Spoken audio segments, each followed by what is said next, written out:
Entre Família está de volta e que bom que você está aqui com a gente. Hoje vamos falar sobre o autismo e as emoções e a gente quer a sua participação.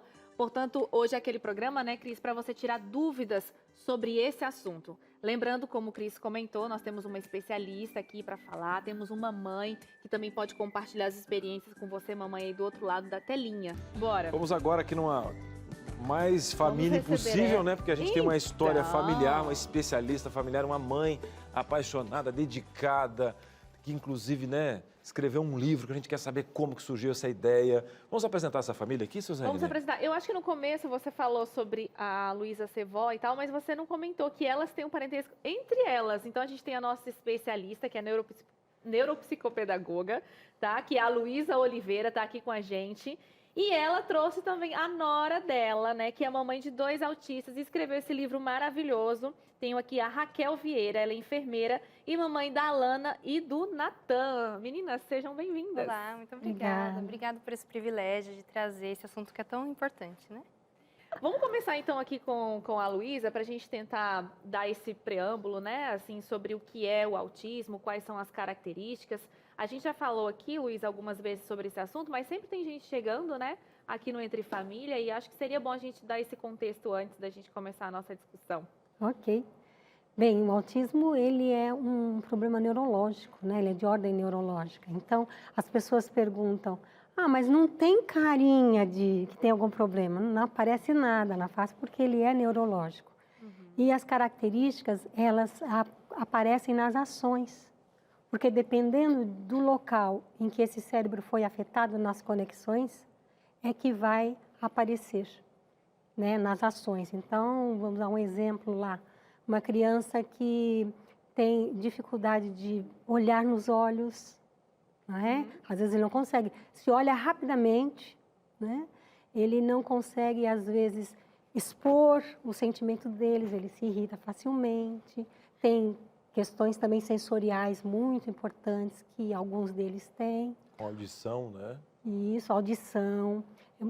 A questão sensorial é muito aguçada. Então, alguns é na audição, outros têm problema de fala, outros toque, mesmo toque. Outros na questão alimentar mesmo, eles têm seletividades alimentares. Luísa, e você estava falando agora de uns passos que a gente vai descobrindo com uma certa idade. Pergunto, né? Dependendo do grau desse autismo, existe uma idade específica onde eu já consigo, né, tipo, através de uma anamnese, olhar e o doutor diz assim, olha, eu acho que...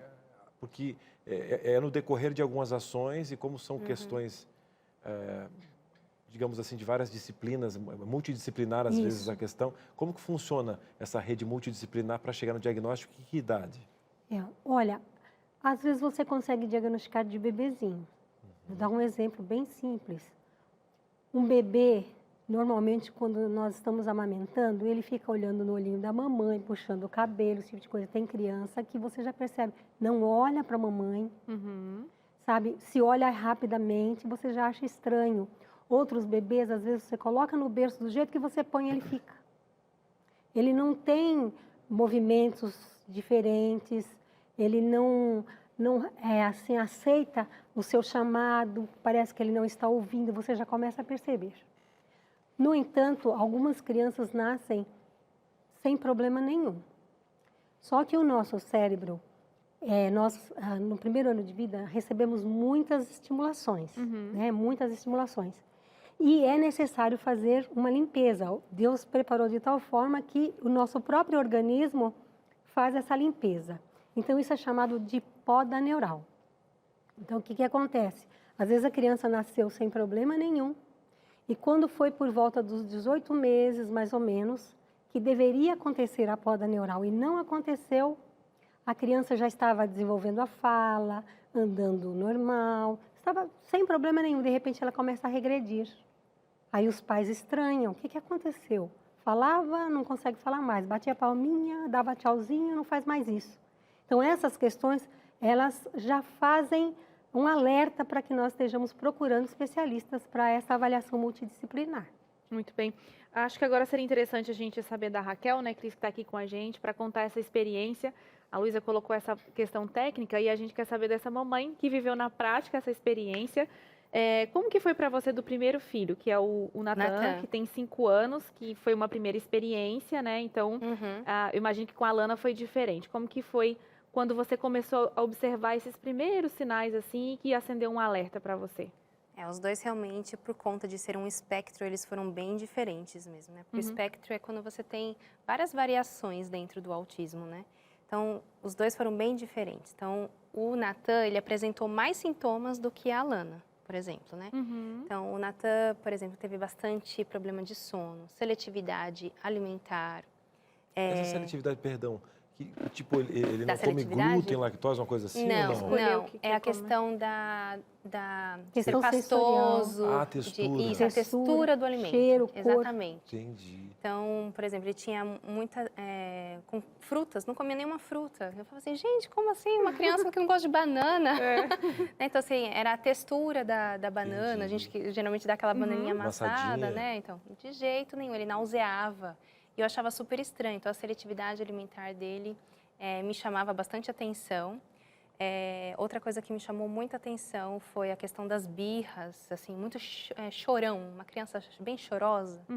Então, para tudo ele chorava. Ele tinha, por exemplo, o contato visual, que muitos não têm, mas, por exemplo, ele tinha o contato visual.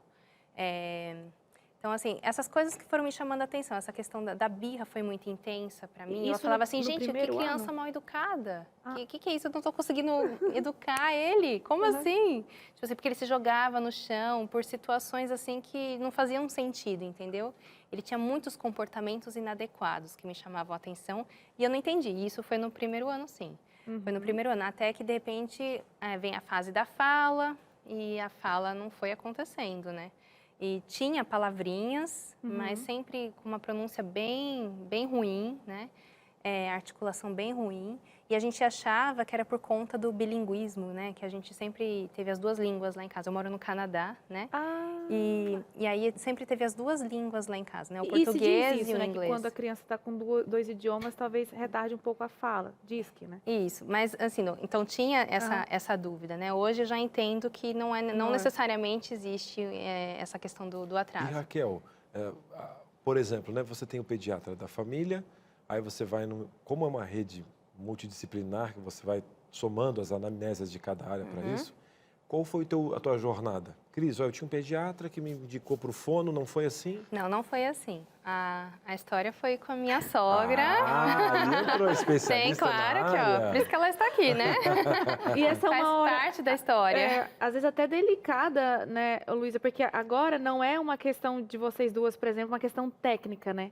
É uma questão familiar, né? Como que você Exato. chega para essa mãe e diz assim, olha, minha nora, meu filho, deixa eu te dizer, eu acho que... Porque foi ela quem trouxe isso, né? Eu não tinha percebido. Eu percebia que tinha algo errado. Sim, existia alguma coisa errada com meu filho, mas para mim era coisa de personalidade, enfim. Uma criança high-need. Isso, enfim, exato. E aí veio a minha sogra, né? E aí eu acho que se ela quiser compartilhar, Posso como é que compartilhar. foi? Olha, para mim foi muito difícil. Confesso que orei muito pedindo ao Senhor para me dar sabedoria. Inclusive, quando eu fui ao Canadá, que ela ia ganhar a Lana, eu fui ao Canadá para cuidar do Natan, e eu falei, eu tenho que ir preparada, porque eu preciso falar, não para ela, porque ela está em vias de ganhar bebê, mas o meu filho eu preciso falar. Então, eu fui orando, sabe? Muito assim, preocupada. Porém, eles me mandavam agora tudo online, vídeo, né? E manda o vídeo. E ele mandava alguns vídeos do meu netinho e eu observava. Eu já tinha observado algumas coisas quando eles moravam no Brasil. E, de repente, os vídeos vinha o meu netinho enfileirando os brinquedinhos. E ela falava, nossa, como você é organizado, aquela fila de carrinhos até longe, sabe? Brincando de trânsito. E eu, por ser conhecedora da área, aquilo já me dava um gelinho aqui dentro, né? E quando eu cheguei lá, eu chamei meu filho e falei, olha, a minha hipótese é de que o Natan tem autismo, ele é portador de autismo por conta de tais e tais e tais características. E meu filho, mas mãe, o que eu faço? Falei, você não tem muito o que fazer, você tem que estimular. Ele vai precisar de acompanhamento, de estimulação nas áreas que ele precisar. E é isso que você vai ter que fazer. E paciência, né? E aí lá no Canadá, eu procurei uma pediatra, né? E a pediatra é Levou meu brasileira, relatório, A né? gente levou ela lá, a gente levou o Natan lá, ela fez a avaliação e levou para um grupo multidisciplinar, né? Profissionais, né? Uma equipe multidisciplinar. E aí fechou o diagnóstico dele, de autismo. E agora, com a Alana, baseada nessa experiência que você já teve, você como mãe já foi mais fácil identificar? Foi mais fácil, aí já ficou bem claro para mim, né? Uhum. No começo eu até achei que ela não ia ter nada, né? Uhum. Eu observei bastante, porque ela era muito diferente do Natan, comportamentos e tudo, né? Eu falei assim, não, acho que ela não tem nada, não vejo nenhum traço, por enquanto, né? Uhum. Mas aí começou a aparecer que a gente começou, nossa, acho que ela tem probleminha no ouvido. Será que aí a gente levou para pediatra, dá para fazer um teste? Tipo, porque a gente fazia, estralava, sabe, o dedinho, e ela não olhava, não direcionava. Aí eu já fui ficando esperta, né? Liguei a anteninha, né? Uhum. E aí veio caminhar na ponta dos pés, veio o atraso importantíssimo na fala. E aí Que idade foi. ela está agora? Agora ela vai fazer 3 agora em agosto. 3, 2 aninhos. 3 e 5. Vamos dar uma espiadinha, Suzane? Vamos nesses- dar uma espiadinha Os nesses bichinhos que bebês. eu falo, né? Eu tenho saudade do meu mais pequenininho. Quando eu vejo os bebezinhos dos outros, tá na hora de fazer outro. Vamos ver essa dupla aqui, Né? na tela. Olha aí. Esse aí é o Natan pequenininho. Pequenininho, fofinho, tadinho. Passou trabalho com o tamanho dessa bochecha, né? Esse aí é o Natan pequenininho. Ai, que gostoso. Super parecido com a mamãe, se bem que eu não vi o papai, né? Vai aparecer, acho que. O Natan, você conseguiu identificar ali por volta dos 2, né? 2,5 por 2,5? aí. É. Ela gravidinha da Alana. Isso. A vovó antes, Aí já né? é lá no Canadá. A vovó um Que pouco lugar antes ficou com... lindo, Raquel. Olha só. Aí a São Alana. super parecidos, que Que lindo. fofinha. Olha. Olha aí. Mas como eles mudaram, né? Eles vão Mudaram. mudando. Vão mudando. É, parece outro bebê. Aí a nossa família lá. ó. toda. Oh. Adoro essas Nossa. fotos, todo mundo vestido de pijama no Natal, tirando foto. É tradicional, tem que ter. Outra coisa que um ingrediente aqui também, que até a nossa diretora falou lá no início, aqui no nosso ponto, e me veio à cabeça, é que você também trabalha na área da saúde, né? Você é Sim, enfermeira e tal. E eu sou da área de neurologia, só que eu trabalho com adultos, né? Uhum. Trabalhei com adultos, né? Uhum. Mas não me veio o start. Mas o legal é que o glossário, no caso, né? A linguagem de como você vê as coisas, você está rodeada de Não, profissionais sim, do sim. meio. Isso te deu ferramentas, assim, Raquel, para você poder... Porque, um exemplo, demorou o startzinho, que veio pela benção da Sim. sogra, né? Que deu essa alerta. Sim. Quanto antes, você tem mais tempo para estimular, né? Exatamente. Porque você, dependendo do conceito do espectro, você ganha muito, né? Sim. Na questão deles poderem se Desenvolver. sociabilizar, desenvolver. E você com esse glossário em mente, ou seja, você trabalha com adultos, porém, Sim. você tem essa questão, né? Porque você pega uma pessoa que não conhece, né, o funcionamento neural. Mas tem uma coisa também, né, Cris? Embora profissional, o coração de mãe Não, mas esse daí... é sempre aquele sempre. coração. Por mais que você vai tenha as ficar- ferramentas, você não viu a avó falando, que trabalha com isso agora, trabalhou a vida toda, é aposentada, ainda atua agora, mas ela tem essa questão do sentimento envolvido, né? Eu acho que ser especialista em neuro facilita a questão do conhecimento, da abordagem. Não que todo mundo tenha capacidade de ler sobre o autismo e compreender, mas eu acho que isso me ajudou muito na questão de ser mãe terapeuta, Entendi. sabe? Eu abracei muito essa causa de ser mãe terapeuta. Eu comecei a aprofundar, a estudar mais, até porque eu já estava ali dentro da neuro, né? Então eu aprofundei mais na relação do autismo. Mas eu acho que isso facilita para eu conseguir atingir algumas metas com eles, entendeu? Fora, lógico, os especialistas que estão envolvidos, né? As terapias. Mas eu preciso, eu me sinto assim, né, Raquel, né? Na obrigação de entender para fazer um bom papel para dar continuidade em casa. Uhum. Entendeu? Porque eu acho que isso é muito importante. Porque a terapia dura 1 hora ali, né? Você ganha ferramentas para você, o quê? Dar continuidade em casa. Exatamente isso que acontece quando nós recebemos um paciente no consultório. A visão da família é de que nós vamos fazer um milagre naquela 1 hora de atendimento. Mas, na realidade, algumas pessoas, pode ser até adulto, né? Que têm a dificuldade, precisam de terapia contínua. Então, é importante que o terapeuta esteja orientando a família. Aquilo que ele faz no consultório, ele deve ser dado a continuidade em casa. Por exemplo, tive casos de paciente que eu não só orientava a mãe, fazia ali todo um planejamento, né? Tudo organizadinho. Ela via eu fazendo, assistia à sessão para que ela continuasse fazendo em casa. E eu ia até a escola onde a criança estava, ensinando a professora e a coordenadora para que fizessem lá também. porque ele precisa de muita estimulação para que ele esteja mudando e melhorando cada dia para adquirir autonomia. Ó, esse livro maravilhoso, O Detector de Emoções aí, da Raquel, o pessoal quer saber agora com a Raquel onde está disponibilizado para comprar, Suzane. É isso, a gente traz essa resposta para você, porque eu sei que você está aí se perguntando aonde encontrar esse livro maravilhoso e lindo, tá? Ele vai estar na bio, né? No perfil da Raquel, no Instagram, mas eu vou deixar ela falar e explicar certinho para você como é que funciona. O Instagram da Raquel tá passando aqui nesse momento. Raquel, pode falar pra gente? Isso, meu Instagram é @RachelDiasVieira. E você pode acessar, tem um link na bio, tá lá disponível os livros. Tinham acabado todos os livros, mas chegaram, então vocês podem entrar, que chegou e vocês podem adquirir. A Raquel é mamãe de 2 autistas, ela desenvolveu esse livro especialmente para falar sobre as emoções, né? É um livro inspirado no meu filho, né? O meu filho Natan, que tem autismo. E eu trabalho 10 emoções, que são essas emoções que estão aqui no card, que vem junto com o livro para ser trabalhadas as expressões faciais com as suas crianças. Então, eu trabalho o nojo, a tristeza, o egoísmo, a gratidão, o amor, a ansiedade, a alegria, a raiva, a coragem e o medo. Então, eu conto, são 10 capítulos, né? São 10 histórias e em cada capítulo eu ensino a criança a identificar a emoção que ela está sentindo, né? Eu ensino ela a detectar a emoção nela, né? E eu faço um link com uma história bíblica de um personagem, uma história que passou por aquela emoção e como que será que deu desfecho, né? Raquel, interessante você enfatizar que foi baseado no dia a dia da família. Então, histórias que tem aí são isso que mesmo. aconteceram Cotidiano. com eles. Exatamente. Que legal. E eu acho também importante falar, porque, por exemplo, a gente veio cheio de crenças limitantes, uma geração, né? O homem não pode chorar e tal, e a gente não tem um vocabulário emocional. Eu acho que esse livro ele serve para qualquer todas as criança, crianças. porque Sim. você vai trabalhar isso, né? E vem- Algumas têm mais dificuldade do que a outra, mas eu acho que todo ser humano tem que trabalhar Sim, com essas sim. emoções, né? E aí vem aqui uma música junto no final, ó, tem o QR Code que vocês podem escutar, uma música que o meu sogro compôs, tá a família toda participando aqui do livro. Então tem uma musiquinha aqui onde o Zig ensina as crianças a entenderem também, a legal. memorizar Tecnológica. as emoções.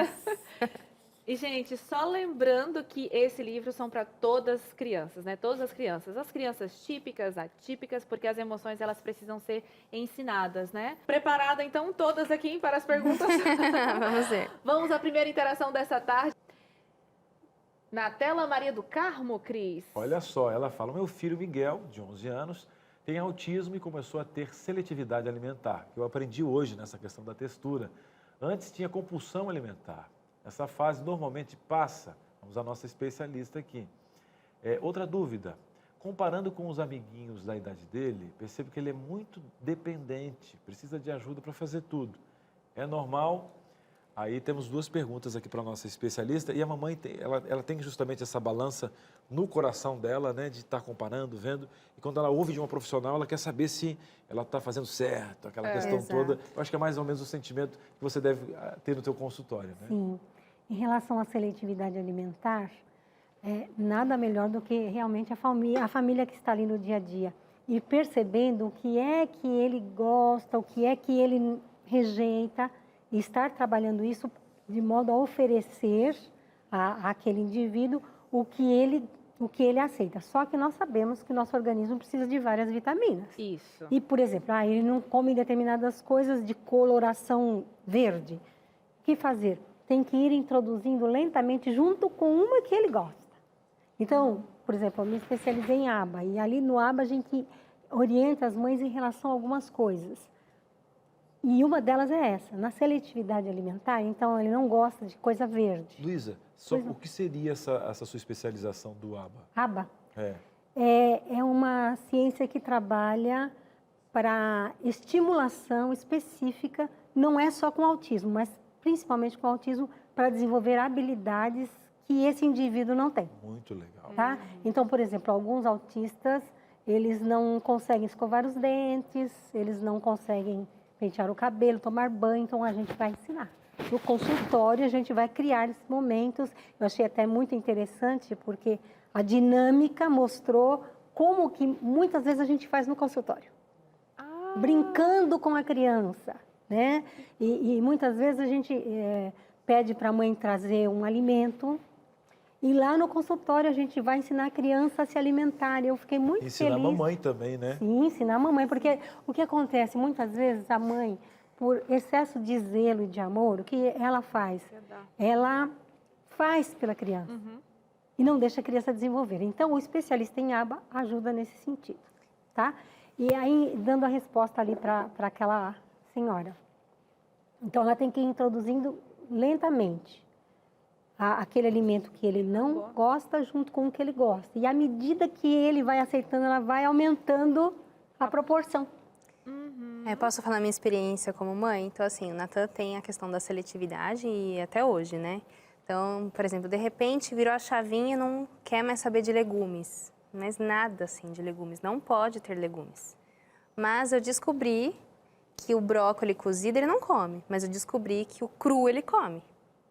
Então, assim, todos os legumes crus, molho branco, com não é? molhinho, aí eu faço um molhinho de castanha saudável. Então, assim, se ele vai lá, molha no molhinho, ele come todos os legumes. Então, ele come couve-flor, come o brócolis, come a cenoura, come a abobrinha, tudo cru. Então, ele vai lá e come. Ok, então agora você vai comer o seu arrozinho e o seu feijão. Gente, essa dica de vocês é uma preciosidade para todas as crianças, né? Porque naturalmente a criança ela passa por um processo de seletividade. E assim, a textura de estar cozido o legume, e assim, com certeza o cru é muito mais saudável, se você for ver, né? Em questão de absorção dos nutrientes, né? Mas assim, a textura ali do legume cozido, nauseia ele. Ele nauseia, ele não come. Então assim, isso você vai também trabalhando, você vai desensibilizando, né? Foi como ela falou, você vai colocando um pouquinho, né? E aí você vai trabalhando. Gostei E a segunda pergunta ali, né, Suzane? Tinha a ver com a dependência. Ela falou a dependência. Isso. Por isso é extremamente importante que os pais tenham essa visão de terapias, dessa equipe multidisciplinar, porque os terapeutas vão trabalhar exatamente onde está a maior dificuldade e vai ajudando esse indivíduo a desenvolver essa habilidade.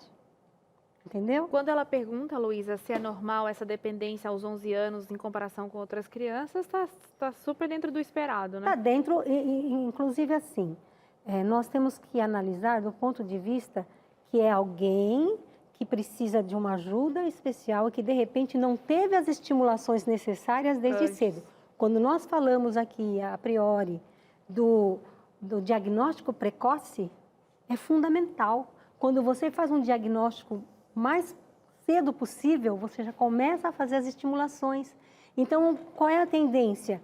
Que esse indivíduo esteja desenvolvendo aquelas habilidades e você vai vendo que vai melhorando, a questão do espectro vai mudando. Olha. Então, se você deixa de fazer as estimulações necessárias, pode haver regressão. Na tela, a sua participação, vamos ver quem está por aqui. Atenção, atenção, chegando mais uma participação. Agora o Pedro Cardoso, e ele fala o seguinte: parabéns pelo programa, obrigado, Pedrão, para todos vocês. Meu neto estuda na sala dele e tem uma criança especial com um leve sintoma de autismo. Meu neto aprendeu a se relacionar com ele.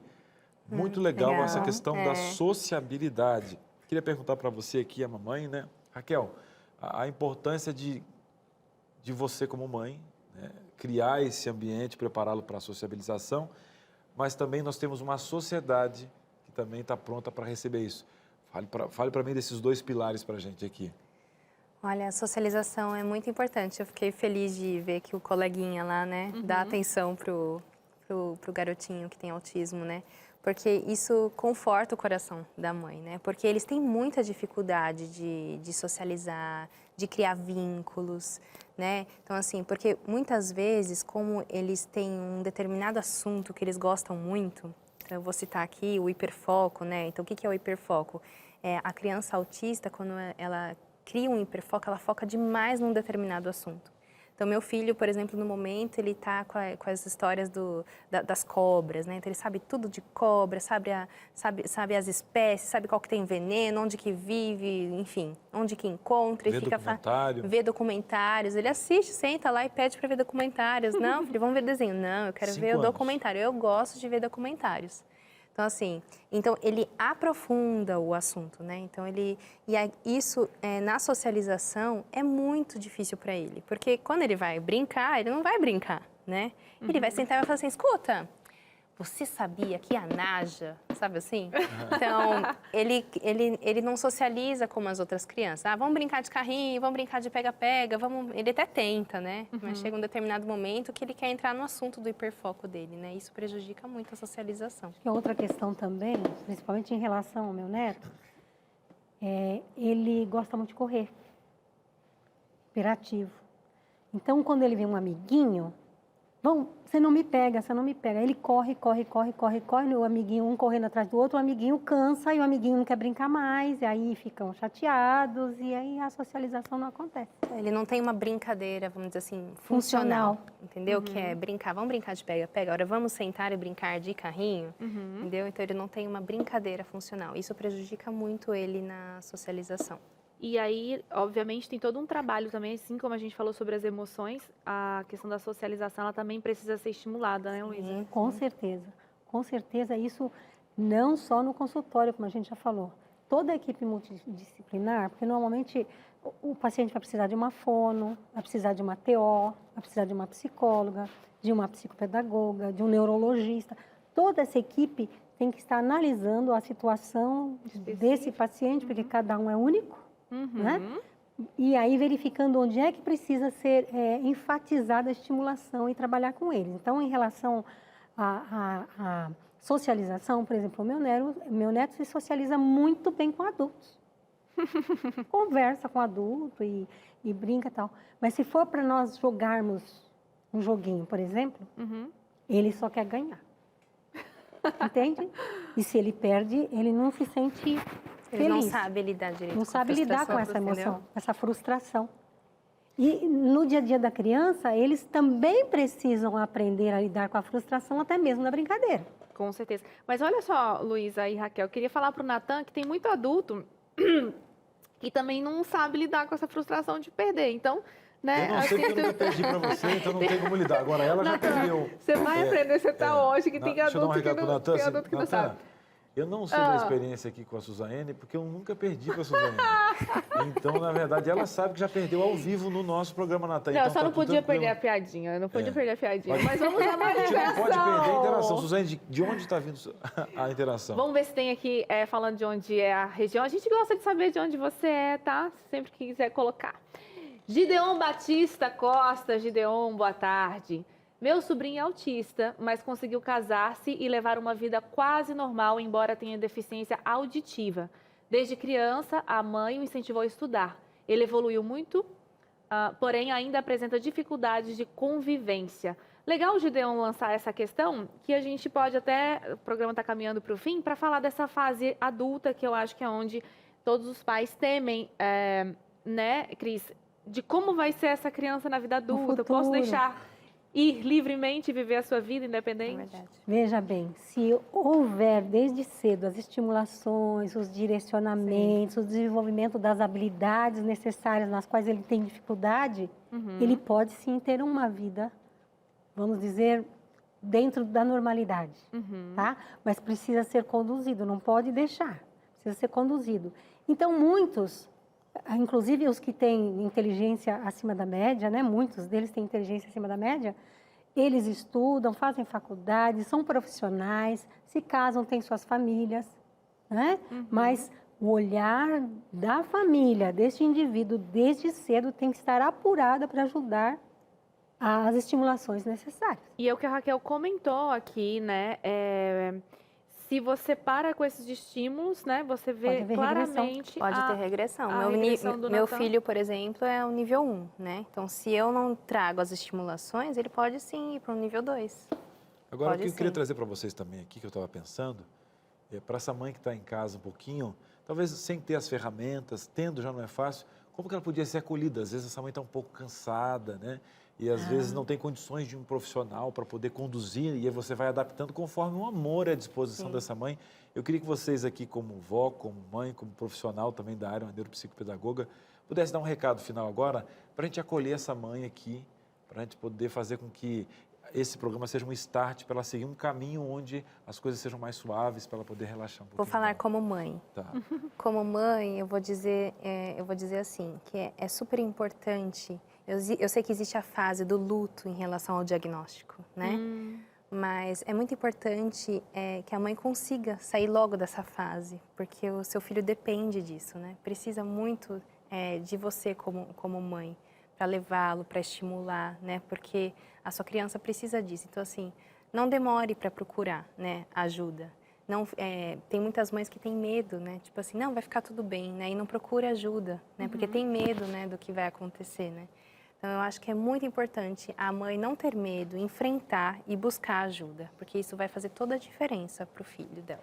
Agora, em relação à família, eu li um artigo que falava que o estresse de uma mãe, de um autista, principalmente daqueles casos mais graves, elas vivem o estresse de um soldado na guerra.